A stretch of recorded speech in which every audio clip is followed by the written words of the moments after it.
Усе рухається постійно беззупинно. Ліфт їде вгору, принтер у кутку скрипить, як старий механізм, що ще пам'ятає Windows XP, а вентилятор жене повітря так, ніби намагається розбурхати застиглу атмосферу понеділка. Навіть твій телефон, коли вібрує, він щось робить. Хтось його змусив, і от тут починається інженерія. Бо є у світі особлива порода істот. Вони не живі, але завжди готові діяти. Не говорять, не сперечаються, не вимагають підвищення зарплати. Вони просто беруть електрику і перетворюють її на щось, що можна побачити, тобто рух, натиск, обертання, штовхання. Це електромеханічні пристрої, і повірте, вони скрізь. У телефоні, який вібрує, коли мама пише «Де ти?», у дверях метро, що грізно зачиняються перед твоїм носом, і в роботі, який кладе шоколадку на конвеєр. Сьогодні ми не будемо читати мануали, ми розбиратимемо, що це за штуки, як вони всередині влаштовані, чому одні крутяться, а інші лише клацають, і що їх об'єднує у дивну, але доволі логічну механічну екосистему. Якщо коротко, буде про те, як невидиме стає видимим, або принаймні рухомим. Окей, уявімо таке. Є електрика, вона тече собі по проводах, поки ніхто не звертає уваги, але варто їй потрапити в правильне місце і починається. Вона зустрічає обмотку. Обмотка каже: «Гей, зробімо магнітне поле». І вони разом починають творити таке, що магніт на холодильнику раптом розуміє, що це вже не він тут головний. А тоді вмикається сила Лоренса. Так, звучить як ім'я якогось супергероя з німецького коміксу, але насправді це штука, яка змушує все навколо рухатися, як диригент на концерті, якого ніхто не слухає, тож він махає руками настільки енергійно, що все в залі починає ворушитися, прямо з нотами і піпітрами. Магнітне поле взаємодіє з електричним струмом і починається рух. Де щось крутиться, де щось штовхає, а вентилятор взагалі заводиться, ніби в кімнаті щойно з'явився рок-гурт і почав грати кавер на AC/DC. І тут на сцену виходить наша команда. Двигун – це робочий кінь. Просто отримує струм і крутиться. Не жаліється, не питає, чому саме я, просто робить роботу. Соленоїд – це типовий «я мовчу, але тільки скажи слово» персонаж. До нього доходить струм, і він вистрілює як кулька в тирі, чітко і без розмов. Вентилятор – це місцевий розганяльник повітря. Не дуже розумний, але дуже старанний. Дме, поки його не вимкнеш або не зламається, як стажеру перший день. А тепер навпаки, бо світ не тільки споживає, а й може дати у відповідь. Якщо змусити щось крутитися, скажімо, колесо велосипеда, і дати йому трохи магнітного поля, то як у якійсь технічній казці воно починає видавати струм. Просто так, з нічого, ну майже. Це вже генератор, той, що перетворює рух назад у електрику. І ось ти вже не просто гальмуєш, а ще й заряджаєш акумулятор. Такий собі варіант: гальмуй і отримуй бонуси. А вітряки стоять собі в полі, розмахують лопатями, як дядько на пікнику рушником від комарів, і тим часом збирають енергію, поки ти вдома дивишся YouTube і не підозрюєш, що твоє зарядне живиться від вітру, який десь там просто гуляв степом.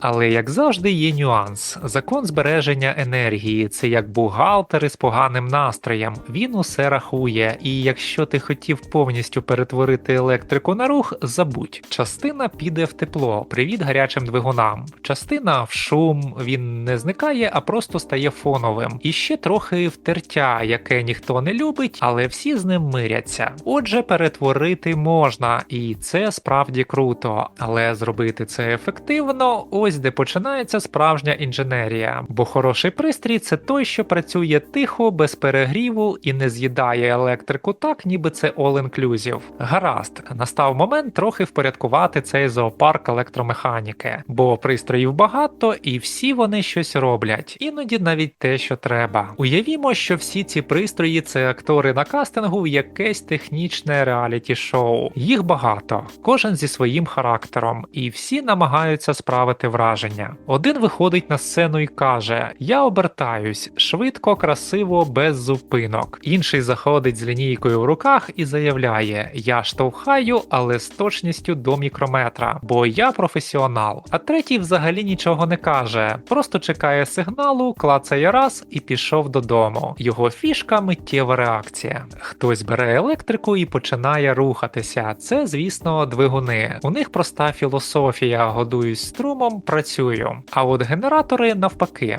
Їм дай обертання і вони видадуть струм, наче автомати з кавою, тільки замість латте напруга. Потім є актуатори, ці взагалі еліта. Вони не просто рухаються, вони роблять це точно. Настільки, що могли б працювати хірургами, якби не були б шматками металу. І є ще соленоїди і реле. Оті хлопці, що просто клацають. Як комутатор настрою. Є сигнал – клац. Немає – тиша. Тепер дивимось, як електромеханічні пристрої рухаються. Є обертові – це класика. Все, що крутиться, мов баранка в маршрутці. Асинхронні, синхронні, крокові – хто як. Є лінійні – ті, що не крутяться, а ковзають, ніби натискають кнопку в ліфті. Строгі, прямолінійні, як інструктори з такмеду. За розміром – усе як у житті. Є великі – промислові звірі, яких краще не злити, бо вони керують конвеєрами, пресами або щось шліфують з глухим гуркотом. Є дрібні, ті, що в кавомашинах або в пральній машині. Не такі помітні, але без них трагедія зранку. А є й зовсім невидимі мікроелектромеханічні системи. Це крихітки, що живуть у твоєму телефоні і орієнтуються краще, ніж ти в понеділок зранку. Вони знають, як ти нахилив смартфон, куди дивишся і коли потрібно вимкнути автоповорот. І останнє – принцип, за яким електромеханічні пристрої працюють. Тут можна зловити легкий дзен. Є індуктивні, ті, що крутяться завдяки магнітним полям і здається, що там всередині щось чаклує. Є п'єзоелектричні, які видають напругу просто тому, що їх стиснули. Тобто буквально натиснув, отримав сигнал. А є електростатичні, які створюють силу з нічого, з простої напруги. Жодних обертань, тільки поля, спокій і результат. От і все. Один великий механічний світ, де кожен має свою роль, як театр, тільки без куліс. Хоча, почекайте, у багатьох із них дійсно є обмотки. Ну добре, тепер коли ми розібрали, хто там у цьому електромеханічному цирку за що відповідає, давайте подивимось, де вони всі тусуються в реальному житті. Бо це не якісь далекі теоретичні штуки з підручника 80-х, це те, що прямо зараз навколо тебе і, можливо, навіть у тобі. От, наприклад, електромобілі. Вони вже не футуризм, а паркуються біля супермаркету і мовчки підморгують зарядкою. У них ціла армія пристроїв, наприклад, тягові двигуни, які штовхають тебе вперед із нульовим ревом. Далі системи, які знають, коли гальмувати, а коли економити.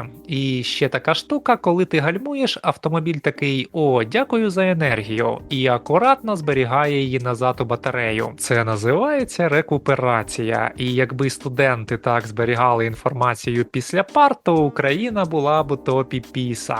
У промисловості тут усе серйозно. Конвеєри не чекають, роботи рухаються з точністю до міліметра, а маніпулятори, як хірурги на енергетиках, швидко, чітко і без емоцій. І всі вони живуть завдяки електромеханіці. Це той момент, коли сталь рухається плавніше, ніж деякі студенти вранці на парах. Тепер розглянемо побут. Здавалося б, нічого особливого, але ти запускаєш пральну машину і там починається справжня вистава. Мотор, насоси і клапани – усе танцює свою партію. Кулер у ноуті – той взагалі невидимий герой, який рятує тебе від перегріву на сесії. А розумні штори – вони самі розсуваються, коли ти ще не прокинувся. Пристрої стали розумнішими за нас. Принаймні зранку так точно. А ось медицина – тут все тонко. Уяви собі крихітний мотор у протезі, який допомагає людині знову ходити. Або стоматологічний наконечник, що крутиться з такою швидкістю, що сам Ейнштейн би підписався під цим обертом. І все це електромеханіка, та сама, про яку ти вчора казав, навіщо вона мені в житті. І нарешті військова сфера. Дрони не літають самі по собі, в них є системи стабілізації, приводи, серводвигуни, які вирівнюють їх, навіть коли вітер як під сесію. Прицільні системи, оптика, наведення – усе це на плечі плечах скромних електромеханічних пристроїв. Вони не шумлять і не вихваляються, а просто роблять свою справу. Світ довкола нас рухається часом тихо, майже непомітно, але за кожним клацанням, обертом чи вібрацією ховається угода між електрикою і механікою. І саме цю угоду ми щойно трохи розшифрували.